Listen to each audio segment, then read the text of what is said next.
Bigyang sabihin dito, pakinggan natin ang sinabi ni Pangulong Marcos. For a while now, we've been very worried about my sister. When I say we, I'm talking about friends and family. And the reason that is because the lady that you see talking on TV is not my sister.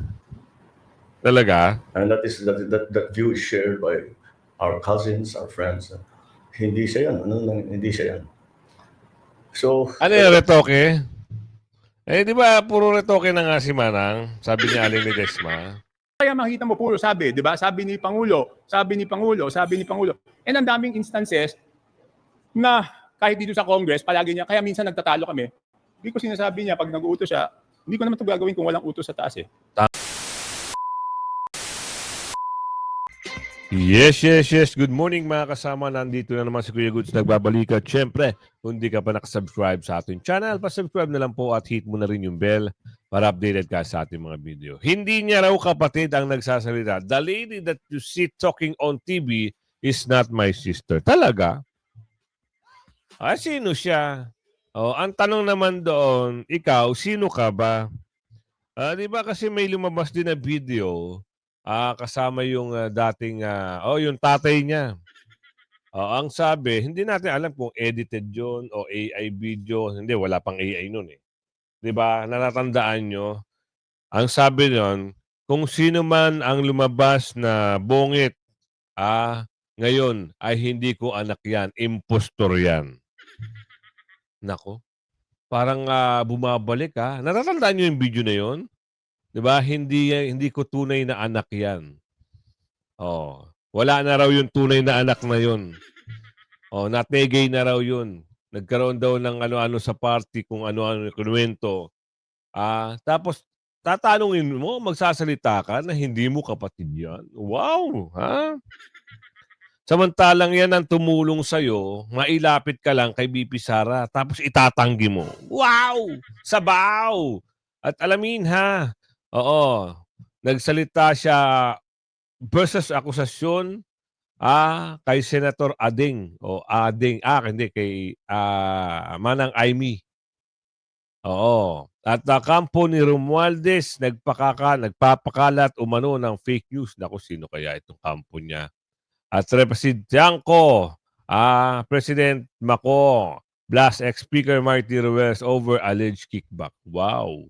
Bulgara na ito. At mamaya, Atty. Respicio, magandang pahayag to. Talagang sobrang binalasa niya. Itong si Mungit-ngit. Sobra naman talaga. Iba rin kakaiba rin kasi ang Ngayon, totoo ba na ipakukulong mo, pakakasuhan mo si Balulong, yung pinsan mo? At nang magtatanong lang din kami, samahan mo na ng milyon-milyong tao. Kasi, nagtatanong sila kung nasa na ho daw yung reserve gold. Hinahanap ng taong bayan yung reserve gold. Gusto nilang malaman, ano ho ba ang nangyari doon sa reserve gold? Pasok? Ano ho ba? Andiyan pa ba? Kasi may balita na binenta raw pero kumita pa raw. Sino nagsabi nun? Isang senador din. Naalala niyo yun? Ito na tayo. Huwag na natin patagalin. Pasok. Habang si Senator Aimee pa ang adik ngayon sa gitna ng umiinit na issue tungkol sa umano'y paggamit ng iligal o pinagbabawal na gamot. Diretsyong binaliwala ni Pangulong Marcos Jr. ang mga akusasyon ng aniyay hindi niya daw kapatid na si Senator Aimee Marcos. Ayon kay Marcos Jr., ang nakikita raw sa TV ay hindi niya kapatid at umaasa siyang gumaling na agad ang ali dahil nag-aalala na rin umano ang pamilya at mga kaibigan nito. Sa isang panayam ngayong araw nang tanungin si BBM tungkol sa mga akusasyon ng kanyang kapatid, gaya ng revelasyon ni Senator Aimee, ikinabigla rin ng marami ang sinampit ni Marcos Jr. Aniya, ayaw naming ipakita ang aming mga maruruming labahin sa publiko. Ito lang ang masasabi ko. Matagal na kaming nag-aalala tungkol sa aming babaeng kapatid. Kapag sinabi kong kami, ang tinutukoy ko ay mga kaibigan at pamilya. At ang dahilan niyan ay dahil ang babaeng nakikita niyong nagsasalita sa TV ay hindi ang aking babaeng kapatid. Talaga? Ngayon, babaliktarin nyo pa. Tama lang naman yung ginawa ni Manang Amy. Sumanib siya sa mga matitino. Oo. Ngayon kasi nasusukol kayo, itatanggi nyo na hindi nyo kapatid. Talaga? Oo. Hanggang kailan nyo lolokohin ang taong bayan? Ngayon may bali-balita. Sobrang gigil na ng taong bayan. Baka daw hindi nila maiwasan na ano. Ayun ang aalamin natin sa mga susunod na araw kasi ano nangyari sa'yo? 20, ano na ho ngayon ha? 25 na ng Nobyembre. Konting araw na lang, 5 araw na lang, meron na ho na makikita kayo sa EDSA na naman. Oo. Kala ko ba bawal sa EDSA ang rally? O saan kaya gaganapin? Di ba nag-post sila, bawal na raw sa EDSA ang rally. Kasi yung pang third day ng rally sana nung nakaraan, yung pang third day, hindi na sila binigyan ng permit. Bakit? Ngayon, ano naman kaya ang gagawin nyo para hindi mabigyan ng permit itong mga magrarally na to? Confirm na kaya na may permit? Kasi kung wala yan, bawal yan. Diba? Hindi na naman nila bibigyan ng permit para hindi talaga makakilos ang tao. Hindi lang natin alam kasi yung tao na kikilos. Kasi yan yung mga bayan-bayan. So marami dyan ang talagang gigil na gigil. Kung ano man ang gawin nila, di panoorin na lang natin sila. Diba? Makita na lang natin sa news. Ayan na. Pumasok na. Ayan na. Tinake over na. Siyempre, pag nagganyan sila, ang makikinabang pa rin naman dyan, si BP Sara. Bakit? Si BP Sara ang BP. Diba? Alangan namang umupo sila. Hindi naman pwede yun. Pag halimbawa, natapos ang karera ni ng mama na ito, ang susunod na presidente, babae na. Kaya nga, sabi, yung sa tarot liliwanagin natin, yung tarot na napapanood natin, nauna ang mensahe ng tarot, nauna yung basa ng tarot, bago nangyayari itong mga ito. Totoo nga. Diba? Galit nga yung tao, totoo nga. At may magkakalulunga doon sa nakaupo. Meron talaga, lumabas din sa tarot. Diba? Ano yung sinasabi nagsalita ba sa akusasyon? Alamin natin ito. Hindi lang puro wento. Kasi meron dyan, puro wento-wento lang. Walang konkreto. Ito nababalita dito. Kaya nga tayo, binibigyan natin, hinihimay natin yung mga reaksyon. Press Bongit nagsinabi sa akusasyon ni Senator Amy. Ano daw? Nagsalita na si Pangulong Bongbong Marcos laban sa kapatid niyang si Senator Amy Marcos. Live mula sa Malacanang, namumuna sa balita si News 5 Palace correspondent Maricela Lili. Maricel, sinagot ba ng Pangulo ang mismong aligasyon ng kanyang kapatid? Alam mo, Jiggy, buntong hininga ang tugon ni Pangulong Bongbong Marcos nang hingan siya ng reaksyon tungkol dito sa naging pahayag ng kanyang kapatid na si Senator Amy Marcos. Ang sabi ni Pangulong Marcos, hanggat maaari ayaw niya sanang isa publiko yung dirty linen na nga na tinatawag o yung problema ng kanilang pamilya. Ang nasabi lang ng Pangulo ay ito, nag-aalala daw siya kay Senator Amy Marcos, maging yung kanyang pamilya nag-aalala daw sa lagay ng senadora. Ang pahayag ng Pangulo, yung nakikita daw natin na nagsasalita sa TV, hindi daw yan ang kapatid niya. Pero hindi na idinetalye ng Pangulo kung anong ibig niyang sabihin dito. Pakinggan natin ang sinabi ni Pangulong Marcos. For a while now, we've been very worried about my sister. When I say we, I'm talking about friends and family. And the reason that is because the lady that you see talking on TV is not my sister. Talaga? And that view is shared by our cousins, our friends. Hindi siya yan. Hindi siya yan.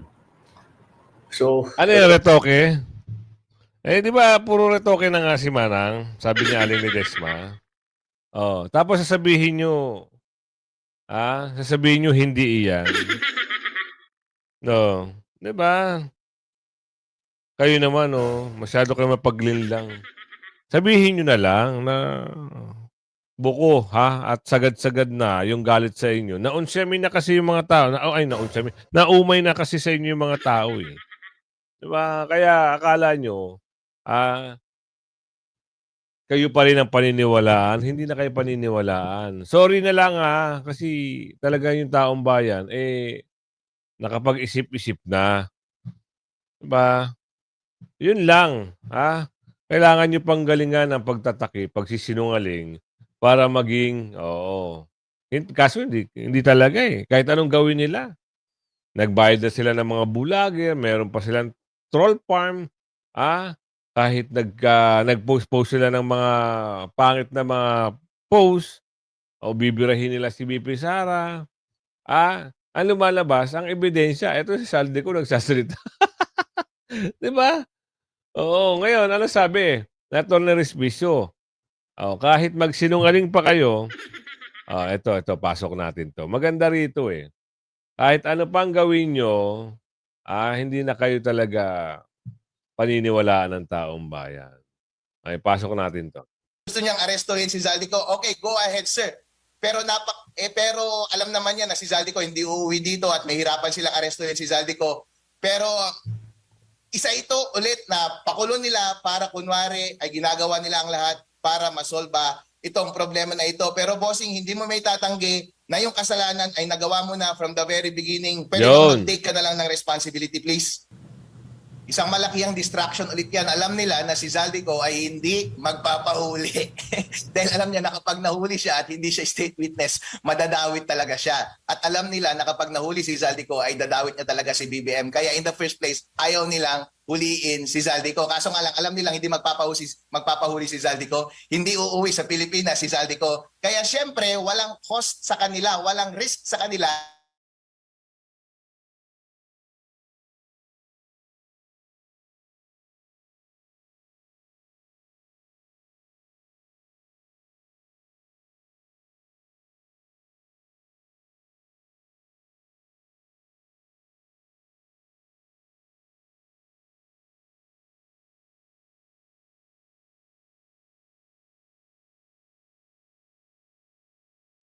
Ano ba 'yan? Oo, narinig niyo ba? Oo, nawawala na pala kanina pa. Hindi ko nakita, ulitin nga natin. Na kapag ipakita nila sa tao, kunwari ay gumagawa sila ng paraan, ginagawa nila ang lahat para to put sa justice itong si Zaldico, pero alam nila na magfe-fail din yon. Siyempre, win-win sa kanila, pero wag na tayong magbulahan dito, wag tayong magpapadala. Yun medyo nawala kasi kanina. Huwag kayong magpapadala. Dahil alam nyo naman, may taktika na naman sila. Isipin nyo 2022 pa pala sila nagnanakaw ng kaban ng bayan. 2025 lang, lumabas ang katotohanan. Dahil kasi ang ginagawa nila, pilit nilang sinisiraan ng Duterte. So anong nangyari? Nagba-back to you. Hindi nila kaya Wala silang ebidensya. Kahit gusto man nila na impeach si BP Sara, hindi rin sila walang epekto. Ngayon, yung mga senador naman ang kakasuhan nila at kinasuhan nila. 'Di ba? Senator Chis Escudero, kinasuhan na nila. Jinggoy Villanueva, at doon sa ibang senador na nakinabang, wag na tayong makialam. Yung kabila. May senador doon na yung dati po na senador, dati po. Wag na tayong makialam, wag na natin siyang pakialaman. Kasi bumibira yan kay Duterte. Bumibira yan kay BP Sara. Yung dati po, babae, dati po kilala niyo ba yun? Kilala niyo? Oo. Baka daw mabigyan na ho sila ng warrant of arrest. Naku, totoo ba? Bersamin, huwag nila akong ituro as master. Aguy. Ito na. Ito na sinasabi ko sa inyo, laglagan to the moon. Laglagan na ito in a sense na baka ito si Bersamin kumanta na rin. Yun yung sinasabi ko sa inyo, di ba? Kasi kung hindi ito binaklas, hindi ito tinanggal, o kung nag-resign man siya, kasi tinanggi niya naman nag-resign siya Dalawang sumatotal lang na ito. Binaklas ito o tinanggal. Ngayon, wala naman daw masamang tinapay, nagkausap naman daw sila. Ang tanong dito, hanggang kailan kayo magiging ganyan? Kasi yung isa inipit na 'Di ba? Hindi naman daw siya nakinabang sa pinakukubra ng magpinsan, pero galit pa raw, ha? Oo, pinakukubra ng 2 billion per week, isipin niyo, mantakin niyo, 2 billion per week, saan mo kukunin 'yun? Kung ikaw isang kontratista lang. So, iba talaga ang, ang gusto nilang mangyari sa kanilang panunungkulan. Talagang pandudugas, pandudurobo. Binabawi ang pera na nawala sa kanila. Siguro yun talaga ang plano, kaso nga lang nasiwalat. Wala tayong magagawa diyan. Kung sino man ang, utak niyan, dalawa sila magpinsan, eto na, buko. Oh, 'di ba? Ipasok natin itong kay, Kuya Jen at Kuya Nelson. Sino daw ang utak? Huwag nila akong, piliting magsalita, baka yun ang nasa isip, ha? 'Pag pinilit niyo akong magsalita, wala na. Isa, dalawang tao kasi tignan mo, isa, dalawang tao. Marami na hong nagsasalita na yung, namumuno ay incapacitated. Tama ba? Incapacitated. At meron pang issue na gumagamit. Ito pa yung sinamahan pa ng kay Saldico na inutusan, insertion.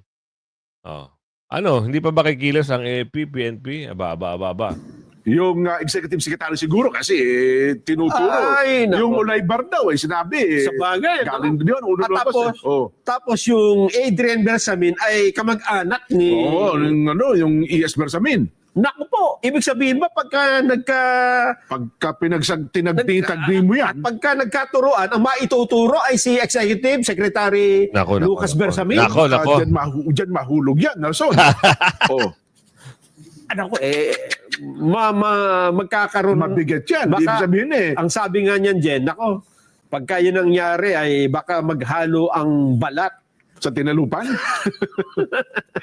Dahil may Oh. pahayag na dyan eh. May babala na. Si Executive Secretary Lucas Bersamin kapag ka siya ang itinuro mastermind. Meron ba tayong video? Meron. Sige nga, May pakinggan natin. video. Okay. Executive Secretary Lucas Bersamin, pakinggan natin. Senator Lacson has the evidence. Well, we will respect his declaration there.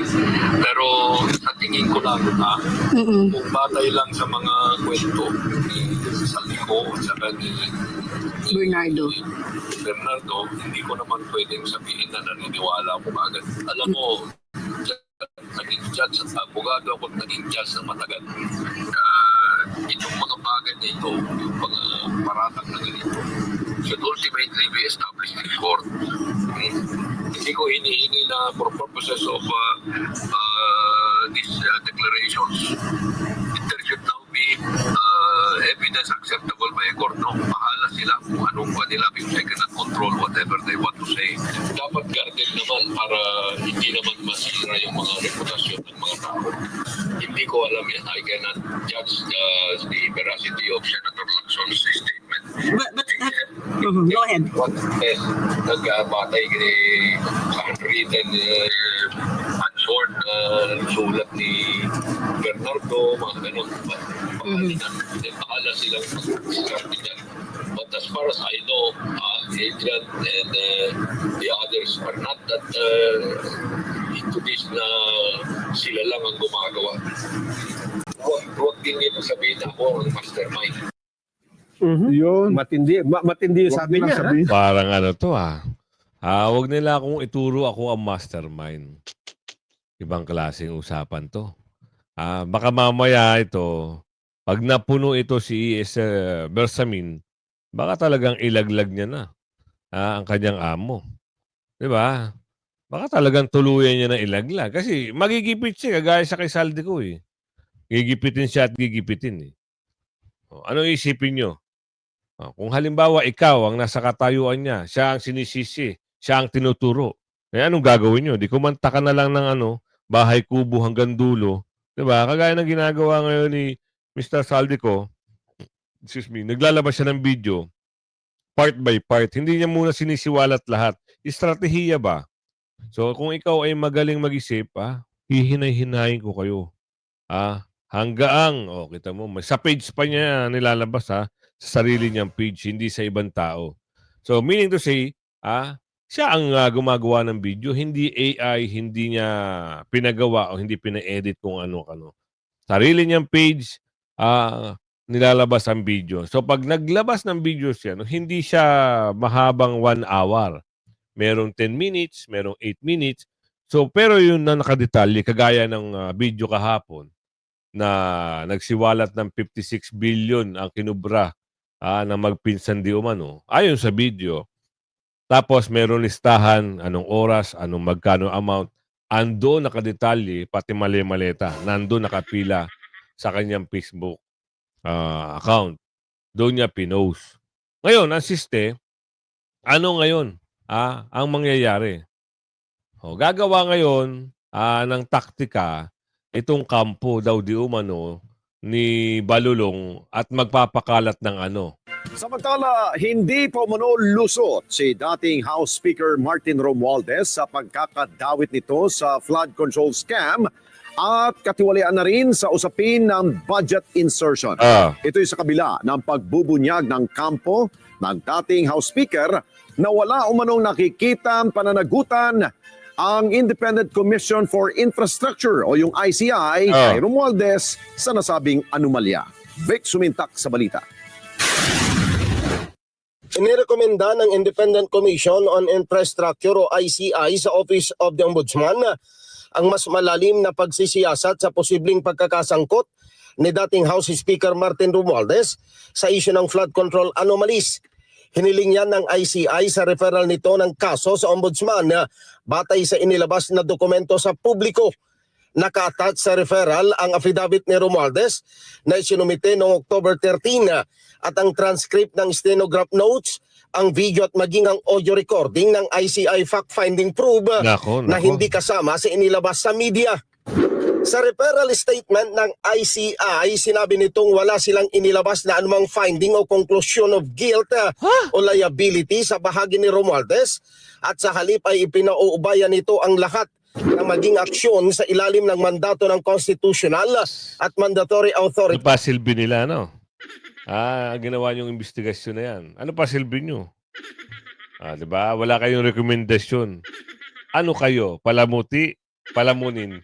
ng Ombudsman, partikular sa mga nasa matataas na panunungkulan. Pero para sa panig ni Romualdez, sinabi ng legal counsel nito na si Attorney Adi Pajardo na walang nakitang liability ang ICI sa kanyang kliyente sa usapin ng flood control anomaly. Partikular anyang hindi pagbibigay ng finding of guilt at liability ng ICI laban sa dating speaker sa issue ng kickback sa flood control projects. Ayon kay Pajardo, nakumpleto na ng ICI ang ginawang fact-finding investigation sa dating House Speaker. Kaya isinumite na sa Office of the Ombudsman ang resulta ng investigasyon.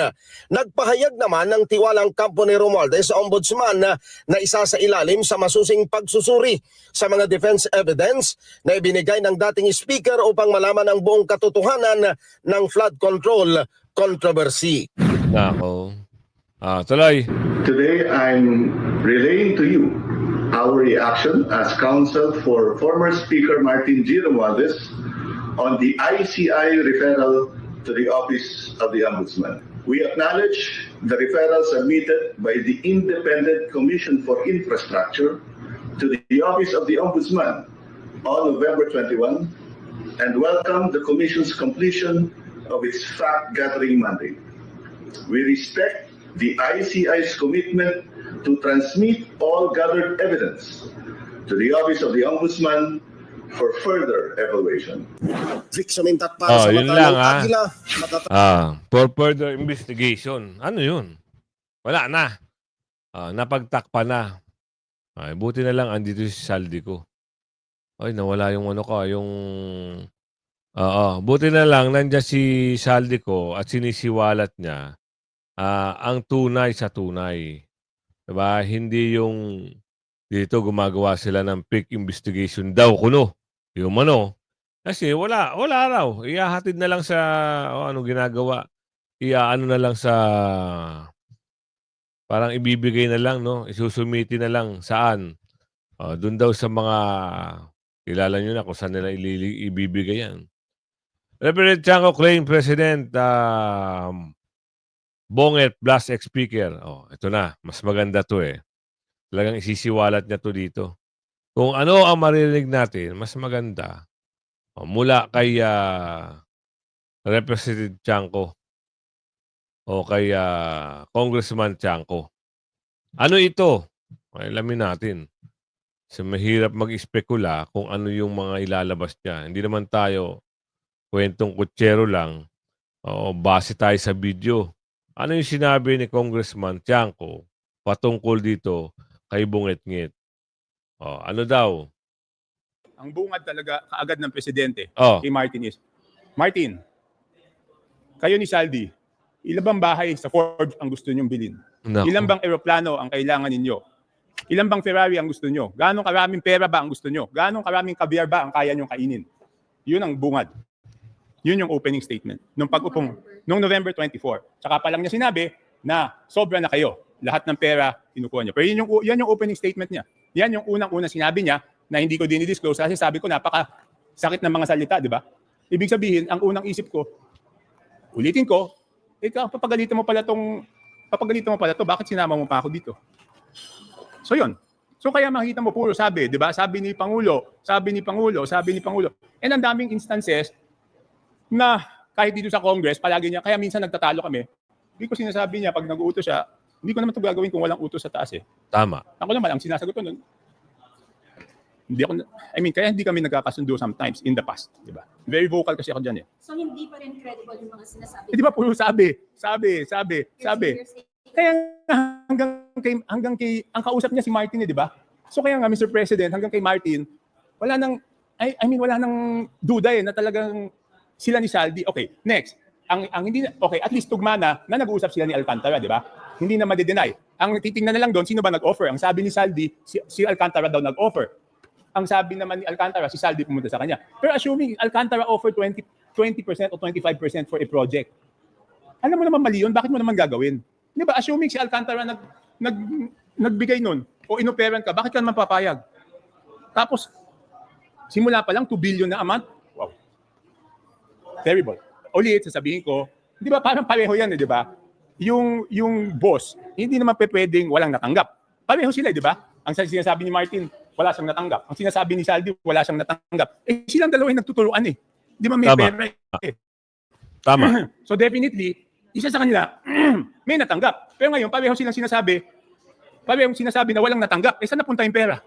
Di ba sabi ni Saldi, natanggap niya yung pera, pero binigay niya kay Martin at walang natira sa kanya. Sabi naman ni Martin, malinis konsyensya niya at wala siyang natanggap. Saan napunta yung pera? Silang dalawa lang naman nagtuturuan. So between the two of them, talagang may pera between the two of them. Ang aalamin na lang, magkano ba yung kay Saldi doon? Magkano ba yung kay Martin Romualdez doon? So hindi ka panipaniwala yung mga ibang sinasabi? Di ba puro sabi? Wala naman siyang masabi na direkta, di ba? Puro sabi ni Martin Romualdez, meron si Pangulo dito. I don't know kung ano yan. Kasi nga sa harap ko sinabi mismo, na sabi niya, Martin, wala akong natatanggap dyan. Yan yung sinabi. Alam mong wala akong natatanggap dyan. Yung isa pa lang na sinabi niya in front of me is, kayo ni Saldi, ang dami yung kinukuha, grabe yung corruption sa House, at alam mo, Martin, wala akong natatanggap dyan. Yung pala yung isa, nakalimutan ko. Buti tinanong mo yun. Sinabi niya pala yun sa harap ko. But again, for me, it's not only whether the president received anything or not, di ba? I will have to say this, baka magalit siya sa akin, but the president has may constitutional sworn duty ang Pangulo na panagutin lahat ng involved, di ba? And I will say this again, in this situation, ang isip ng ordinaryong tao is, dahil pinsan niya si former Speaker Martin Romualdez, ang isip ng tao is pro-protectional niya. Kaya siya ay nalagay sa sitwasyon na kailangan niyang patunayan sa mga mamamayan na hindi niya pro-protectionan ang kanyang pinsan at no one is above the law. Yun ang sitwasyon ni Presidente BBM na yon. Yun na. Nabuking na. We're gonna break from our... Nabuking na. Market check. Ano itong market check? Wag na natin yan yung market check na yan. Dito tayo, siniwalat na inimbitahan sa sumali sa civilian military junta. Talaga? Ano yun? Alamin natin dito. Siniwalat na magkakaroon ba o inikayat siya na sumali, inimbitahan na sumali. Hindi may iwasan dahil talaga yung taong bayan ay galit. 'Di ba? Sobrang galit. Kita nyo, lalo na nung narinig ng taong bayan na 2 billion per week Mantakin nyo, 2 billion per week ang kota nyo. Gusto muna magmura. Oo. Ngayon, paniniwalain na tao na nagsisinungaling. Si Saldi, pauwiin nyo para saan? Magkaroon ng Ninoy. Saldi ko Ninoy International Airport, sabi doon sa video. Baka magkaroon ng ganon. Kahit na nagsalita na si Amanang Aimee, paniniwalain nyo pa rin ang taong bayan na malinis kayo. Kahit nagsalita na yung iba't ibang mga grupo, nasangkot diyan magpinsan, at kita nyo, akala natin sa mga congressman lang ang mas matindi pa pala. Ngayon, meron pang pasabog dito, abangan nyo. Meron pa ditong lalabas, yung mga naging attack dog, Kasi meron tayo nabalitaan na yung mga congressman daw na attack dog ni Balulong, maganda rin daw ang mga bahay diyan sa Executive Village. Saan yan? Ba? Saka na lang natin pag-usapan yan. Kung mabuti sa video na ito, hanggang sa muli. Bye-bye. Like and share.